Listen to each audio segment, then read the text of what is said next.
నమస్తే. వార్తలు ముఖ్యాంశాలు చదువుతున్న జర్నలిస్ట్ కృష్ణ. ఆర్బీఐ 2,000 రూపాయల నోట్లను ఉపసంహరించుకొని 19 నెలలకు పైగా అయిన 6,700 కోట్ల రూపాయల నోట్లు ఇంకా వాపసు రాలేవని ఆర్బీఐ తెలిపింది. నోట్లను ఉపసంహరించుకున్నట్లు ఆర్బీఐ ప్రకటించి ఇన్ని నెలలు అయినప్పటికీ ఏడాదిన్నర దాటింది. అయితే 1.88% కరెన్సీ నోట్లు ఇంకా వెనక్కి రాలేదని రిజర్వ్ బ్యాంక్ ఆఫ్ ఇండియా జనవరి 1, 2025 అధికారికంగా ప్రకటించింది. వైకుంఠ ఏకాదశి పర్వదినం సందర్భంగా శ్రీ వెంకటేశ్వర స్వామి వారిని ఉప్పల్ మాజీ ఎమ్మెల్యే బీజేపీ రాష్ట్ర ఉపాధ్యక్షులు ఎన్వీఎస్ ప్రభాకర్ దర్శించుకోవడం జరిగింది.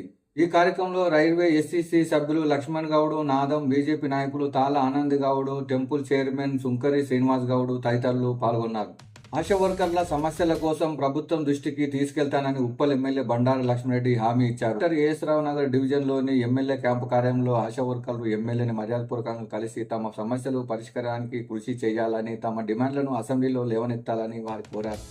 నిన్న ఘట్కేసర్ మున్సిపల్ చైర్పర్సన్ ముల్లి పావని జంగయ్య యాదవ్ జన్మదిన వేడుకల్లో అతిథిగా పాల్గొన్న మేడ్చల్ నియోజకవర్గ ఇన్ఛార్జ్ టీపీసీసీ ఉపాధ్యక్షుడు తోటకూర వజ్రేష్ యాదవ్, మేడ్చల్ జిల్లా అధ్యక్షుడు మాజీ జెడ్పీటీసీ సింగిరెడ్డి హరివర్ధన్ రెడ్డి, బ్లాక్ అధ్యక్షుడు వేముల మహేష్ గౌడ్, మండల అధ్యక్షుడు కర్రె రాజేష్ తదితరులు పాల్గొన్నారు. నాగారం మున్సిపాలిటీ పరిధిలోని వార్డు నంబర్ 18లోని అన్నమయ్య కాలనీలో మున్సిపల్ సాధారణ నిధులు 35 లక్షలతో చేపడుతున్న సీసీ రోడ్డు నిర్మాణాలను చైర్మన్ కౌకుట్ల చంద్రరెడ్డి శంకుస్థాపన చేయడం జరిగింది. ఈ కార్యక్రమంలో స్థానిక కౌన్సిలర్ పంగ హరిబాబు, 19వ వార్డు కౌన్సిలర్ సుర్వి శ్రీనివాస్ గౌడ్ మరియు కాలనీ వాసులు పాల్గొన్నారు. ఉద్యమారి శ్రీ వెంకటేశ్వర స్వామి దేవస్థానం చైర్మన్ శ్రీమతి ఆడేవులేశ్వరి నేత ఆహ్వానం మేరకు వైకుంఠ ఏకాదశి సందర్భంగా శ్రీ వెంకటేశ్వర స్వామి వారి దర్శించుకొని ప్రత్యేక పూజలో పాల్గొన్న సీనియర్ కాంగ్రెస్ నాయకులు మాజీ కార్పొరేటర్ ధనపాల్ రెడ్డి, మేడ్చల్ మల్కాజ్గిరి జిల్లా వ్యవసాయ market committee vice chairman Vithal Naik తదితరులు పాల్గొన్నారు. సెంట్రల్ వేర్ హౌసింగ్ కార్పొరేషన్ లో ఉద్యోగాలు మొత్తం ఖాళీలు 179, వేతనం 60,000 నుండి 1,80,000, దరఖాస్తు చివరి తేదీ జనవరి 12.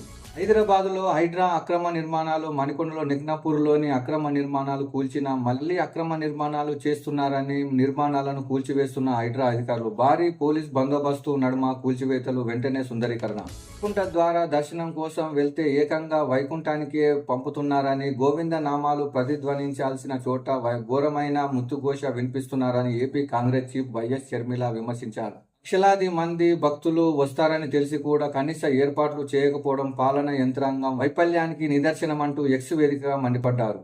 యువత చదువుతో పాటు క్రీడల్లో రాణించాలని, క్రీడలతోనే మానసిక ఉల్లాసమని సాధ్యమని హైకోర్టు న్యాయమూర్తి సుంకరి నరేష్ అన్నారు. నిన్న కీసర శివారులో అంతర్జిల్లా మెగా క్రికెట్ పోటీలను ఆయన ప్రారంభించారు. ఈ కార్యక్రమంలో కాంగ్రెస్ నాయకులు నవీన్, మేకల, నితిన్, అరుణ్, క్రీడాకారులు పాల్గొన్నారు. మైనింగ్ వ్యాపారి గాలి జనార్దన్ రెడ్డి కేసుల విచారణలో సిబిఐకి సుప్రీంకోర్టు కీలక ఆదేశాలు జారీ చేసింది. ఓబులాపూర్ మైనింగ్ కేసులో గత ఏడాది సెప్టెంబర్ 30న 4 నెలల్లో విచారణ పూర్తి చేయాలని సుప్రీం ఆదేశించినప్పటికీ సిబిఐ విచారణ పూర్తి కాలేదు. ఈ క్రమంలో మరింత గడువు కోరుతూ సుప్రీంకోర్టును సిబిఐ ఆశ్రయించింది. విచారణను 4 నెలల్లో పూర్తి చేయాలని ఆదేశించింది. మరోసారి గడువు పెంచేది లేదని స్పష్టం చేసింది.